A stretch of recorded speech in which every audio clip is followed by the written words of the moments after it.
Buongiorno cari amici, benvenuti anche oggi nel canale del Marietto Veneziano. Oggi vi voglio raccontare come ho incontrato il Sator, ovvero me l'ha fatto conoscere il mio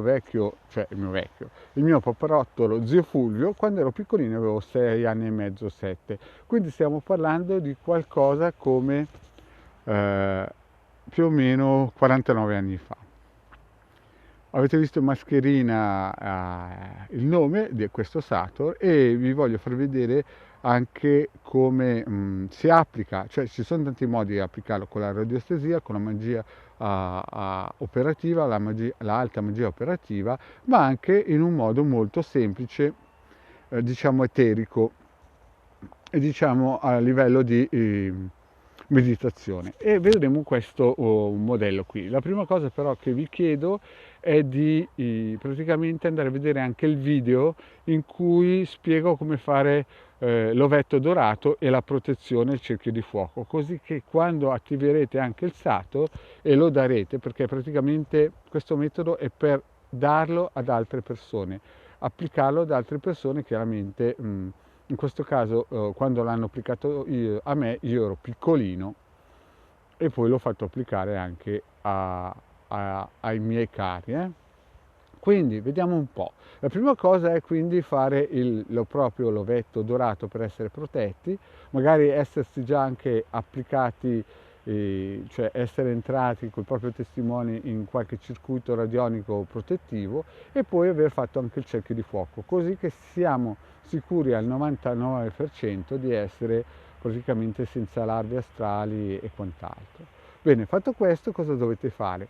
La prima cosa, dovete immaginare una luce immensa che entra nella vostra fontanella dal cosmo, entra una bellissima luce bianca, poi chiaramente io adesso sto parlando come se lo mettessimo a qualcuno che è seduto, no? Prendete la vostra mano, immaginate che nella vostra mano è praticamente impresso Sator, Areto e quant'altro, il Saturno nella vostra mano, praticamente sul palmo della vostra mano, appoggiate il palmo della vostra mano sul, uh, sulla nuca, sul collo dietro, sul copino, chiamatelo poi come volete, del vostro testimone, e pensate questa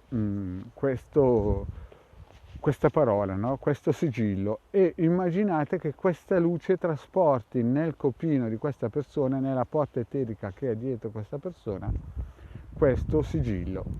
Questa cosa si fa come minimo 3 volte. Quindi quando voi, chiaramente non è che dovete gridarlo, dovete pensarlo ardentemente, che entra questa luce dentro di voi, entra tra il braccio, passa nella mano, e questo sigillo eterico che voi avete nel palmo della mano, e vi metto in sovrappressione appunto la scritta con il disegno e le istruzioni. Vedete?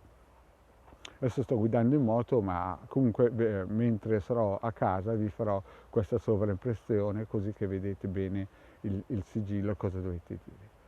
Quindi fate questa cosa qui per 3 volte e praticamente avete applicato a livello eterico nel vostro testimone, che può essere vostro figlio, un vostro caro, vostro marito, vostra moglie, eccetera, la vostra fidanzata. Chiaramente si fa a qualcuno a cui si tiene bene e si vuole proteggerlo con questo sigillo eterico. Fatto questo, dopo 3 volte siete a posto. Però mi raccomando, le prime cose che bisogna fare, bisogna che noi siamo senza larve astrali, parassiti astrali e quant'altro. Quindi bisogna prima di tutto essere noi belli puliti da queste cose qui, e quindi vi consiglio di andare a vedere le pillole del vostro Marietto sull'Apollonius, sul cerchio di fuoco,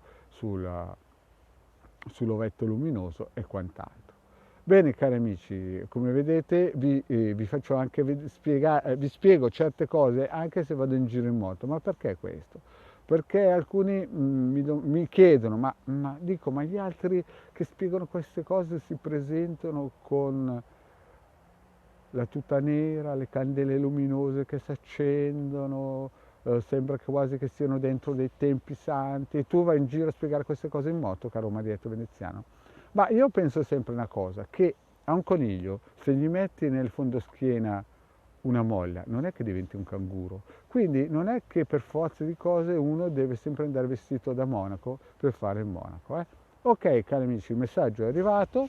Quindi grazie di avermi seguito anche oggi fino a qui, vi invito, se non l'avete ancora fatto, di iscrivervi al canale di Hildegard del Marietto Veneziano, o di andare nel sito del capitano.altavista.org a scaricare varie mappette e dispense gratuite, e di venirci anche a trovare nei nostri social, Twitter, Facebook e quant'altro. Grazie cari amici e alla prossima!